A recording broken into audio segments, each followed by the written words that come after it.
کچھ نہ کہنے سے بھی چھن جاتا ہے اعجاز سخن، ظلم سہنے سے بھی ظالم کی مدد ہوتی ہے۔ آپ رضویہ شریف میں ایک جگہ سرکار اعلیٰ فرماتے ہیں بلا شبہ ان سے دور بھاگنا اور اسے اپنے سے دور کرنا، اس سے بغض اس کی اہانت سے اس کا رد فرض ہے اور توقیر حرام، اسے سلام کرنا اس کے پاس بیٹھنا حرام، اسے سلام کرنا اس کے پاس بیٹھنا حرام، اس کے ساتھ کھانا پینا حرام، اس کے ساتھ شادی بیعت حرام اور قربت زنا خالص۔ اچھا، جس حساب سے معروف بھائی پر یہ سوشل میڈیا کے مفتی صاحب صلح کلیت کے فتوے لگا رہے ہیں تو مجھے لگ رہا ہے کہ جلد سے جلد یہ صلح کلی بنا کے ہی چھوڑیں گے معروف بھائی۔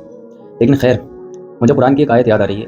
اللہ رب العزت نے فرمایا وَتُعِزُّ مَن تَشَاءُ وَتُذِلُّ مَن تَشَاءُ، عزت اور ذلت دینے والی ذات صرف اللہ رب العزت کی ہے۔ اللہ رب العزت جس کو چاہے عزتوں سے نوازے اور جس کو چاہے اسے ذلت میں ڈالے۔ خیر، معروف بھائی کا مسئلہ کیا ہے کہ وہ ایک دیوبندی جو پنجاب کا شاہی امام ہے اس کے پاس پہنچ گئے۔ مسئلہ یہ تھا کہ معروف بھائی اس لیے پہنچے تھے وہاں کیونکہ وہ وہاں کا شاہی امام ہے، بڑا امام ہے، جتنی بھی تنظیمیں جا رہی ہیں ساری اس امام سے مشورہ لے رہی ہیں۔ تو اس میں دقت کیا ہے بھائی؟ معروف بھائی وہاں پہنچے، ٹھیک ہے، دیوبندی کے ساتھ بیٹھے، یہ بھی ٹھیک ہے، مانتا ہوں میں، لیکن وہاں پہ معروف بھائی نے یہ تو نہیں کہا کہ میں آپ کے ہاتھ پہ بیعت لینے آیا ہوں یا آپ سے صلح کرنے آیا ہوں یا میں معاذ اللہ ثم معاذ اللہ دیوبندی بننے آیا ہوں، ایسا تو کچھ نہیں کہا۔ معروف بھائی صرف ایک مقصد سے گئے تھے کہ معروف بھائی اس کے کنے جائیں گے تو شاید اس کی وجہ سے معروف بھائی کسی مستحق جس کو خاص ضرورت ہے اس تک پہنچ سکیں۔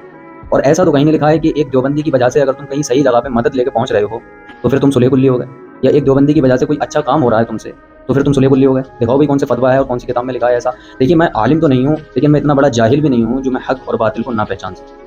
اب تم صلح کلیت کا فتویٰ لگاؤ گے تو ہم تمہارا فتویٰ نہیں مانیں گے۔ اگر واقعی میں معروف بھائی کے اوپر فتویٰ لگے گا تو پھر لگے بریلی شریف سے اور اس فتوے کو ہم اپنے سر آنکھوں پہ رکھ کر معروف بھائی کو مانیں گے پھر صلح کلی۔ اور یہاں میں کسی بھڑوے سور دیوبندی بھابی کو سپورٹ بھی نہیں کر رہا ہوں، میں صحیح بتاؤں، کھر رہے وہ کسی کو۔ بس میں اتنا کہنا چاہ رہا ہوں بھائی معروف بھائی کے اوپر یہ جو الزام لگا رہے ہو آپ لوگ، آپ کے سراسر غلط الزام ہیں یہ الزام ہٹائیے اور آنکھیں کھول کے دیکھیے حق پہ کون اور باطل پہ کون۔